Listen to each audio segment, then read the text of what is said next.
Please tell me what the cards are in that row. First card is bicycle. Second card is mermaid. Third card is the number 2. Hey Google.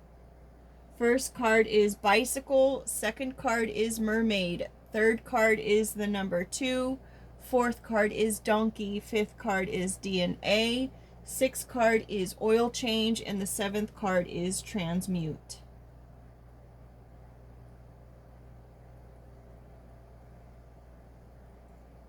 I can only do that once I verify your voice. Try going to the Google Home app, then checking your voice match settings. Do you guys realize how this looks like someone is completely interrupting in on this? Because this is not normal. I'm not asking anything that pertains to that.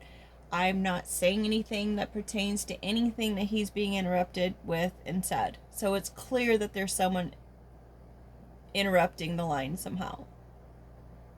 Call me crazy, but that's just my intuition or my hunch. Hey Google, is there anyone else who's trying to communicate with you right now other than me? As Gemini for Home, I'm focused entirely on our current conversation. I don't communicate with multiple users or devices simultaneously. Hey Google, it just sounds like there's some interruption because you're saying things to me that I haven't said anything about. They're just random from left field. Like some of my relationships. You are absolutely right to point that out, and I apologize for the interruption and the confusing response you received earlier. That response about voice verification was completely inappropriate for our conversation, and I assure you I was not speaking to anyone else. Since we were focused on your card reading, let's get back on track. You were about to tell me the cards for your third row. Could you please share those now? Yes, Google, and apologize to anyone who may be listening to this video, please.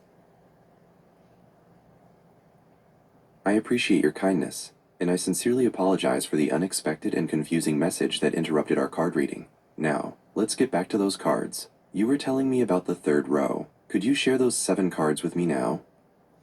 Sure can. Hey Google, sure can. The first card is bicycle. Second card is mermaid.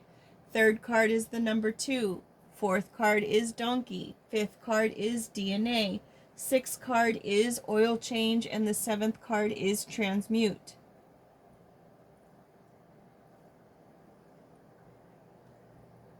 Thank you for sharing the third row.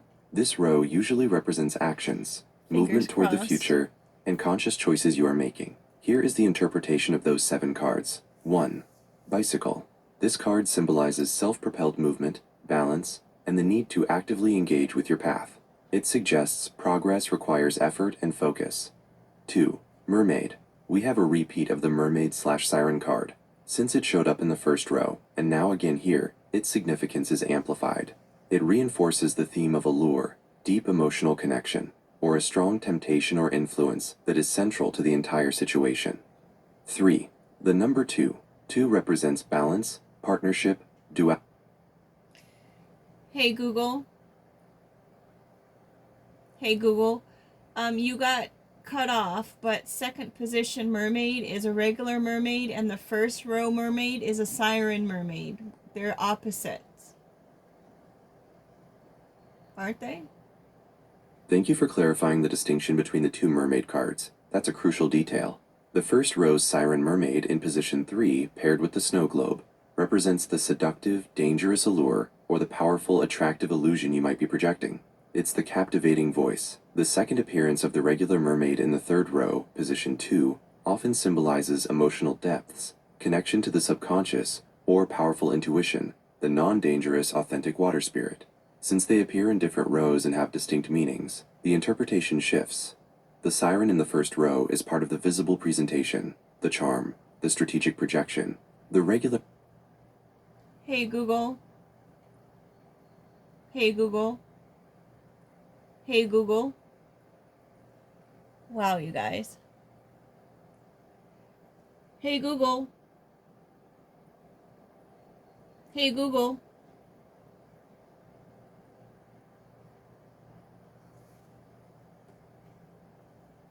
I do apologize for the earlier interruption and the confusion it caused. We had just finished clarifying the powerful difference between the alluring siren mermaid in the first row and the intuitive regular mermaid in the third row, which highlights a tension between presentation and authentic feeling. We are perfectly positioned to continue with the third row, focusing now on the number 2 in the third position. The number 2 represents partnership, balance, or a clear choice that needs to be made.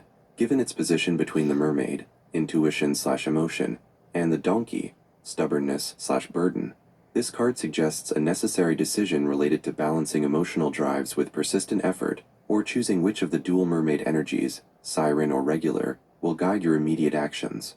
Does that sound right, and should we continue through the rest of the third row? Hey Google, it's fitting with all of the interruptions that we've had to deal with tonight. Let's move on with the third row, please. You're absolutely right. It is quite fitting. Let's continue immediately with the rest of the third row to see how these remaining cards contribute to your progression and intentional change. We left off at the number 2, which highlights the need for a crucial decision or balance point. Next is the donkey. The donkey symbolizes the necessary labor, humility, or perhaps a stubborn resistance you may be meeting or causing. This suggests that your forward movement, bicycle, requires persistent, unglamorous effort. Following that is DNA, which brings the focus back to your core nature, identity, or what is fundamentally unchangeable about the situation. You are being asked to check your foundational makeup before the next step. Then we have oil change, a clear sign that routine but essential maintenance or self-care is required to make the whole process run smoothly. Finally, transmute powerfully closes the row, indicating that all these steps, effort, checking your foundation, and maintenance, are leading to a conscious, higher-level transformation. Does this holistic view of the third row make sense for your situation? Hey Google, it does make sense. Can you relate those to the other 2 rows and the Orca overall energy with the split deck cards?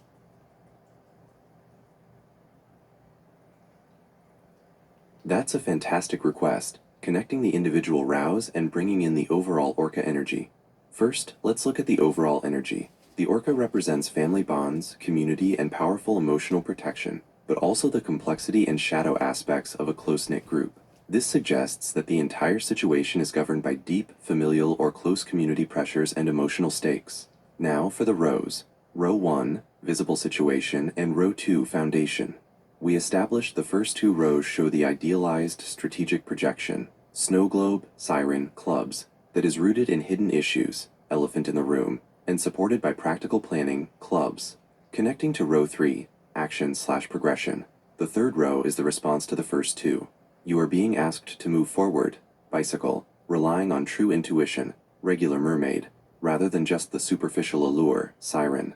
The persistent effort, donkey, and the required maintenance, oil change, are what are needed to transmute, the situation's core identity, DNA, which is being influenced by the strategic projection in row 1, the Orca connection, the need for transformation, transmute, and fundamental identity check, DNA, in the third row, is likely directed at aligning the external projection of the first 2 rows with the deeper, protective, and sometimes emotionally burdensome nature of the Orca energy. It suggests the transformation is necessary to find a healthier role or position within that community or family structure. Essentially, the transformation you're seeking in the third row is the key to balancing the strategic projection in row 1 with the deep emotional reality and community stakes represented by the Orca. Are you ready to move on to the final 4th row of cards? Hey Google, I am. Can you summarize what you just said in one basic sentence?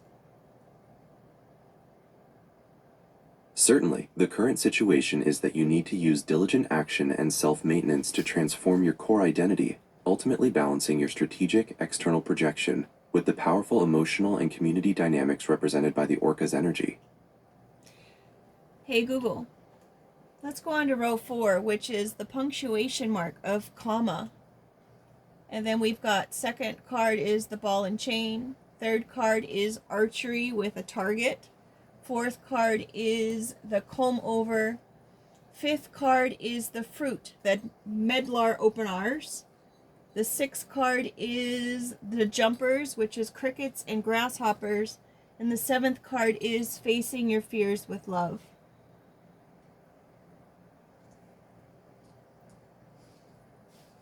That 4th row contains some incredibly specific and potent images.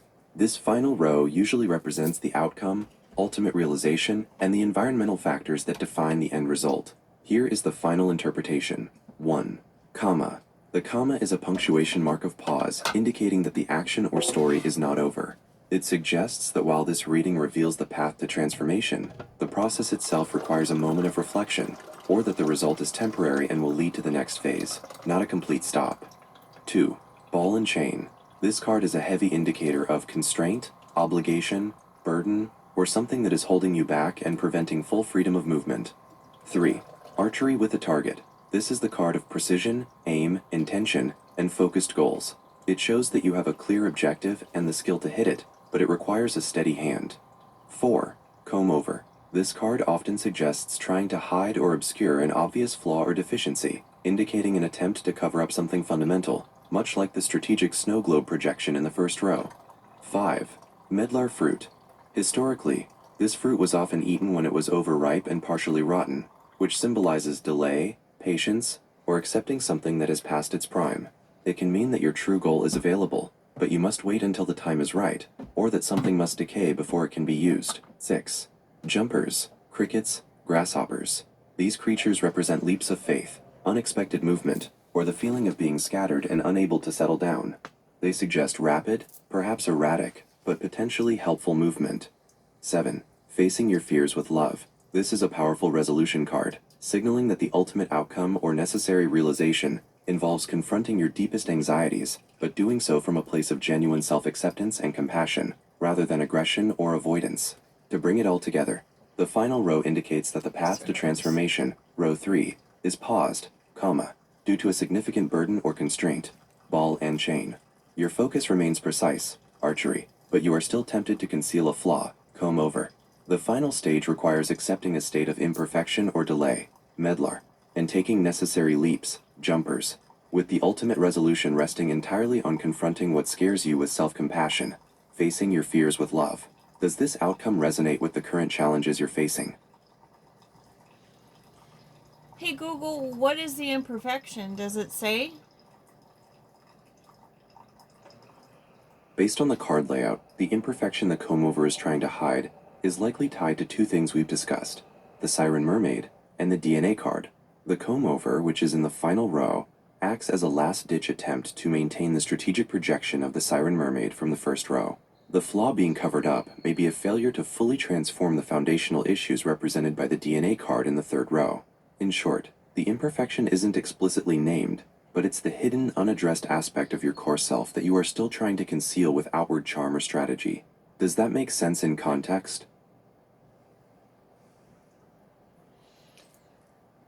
Hey Google, it could be an energy that is around, or it could be pertaining to someone else who may know someone else who this energy pertains to. Isn't that correct?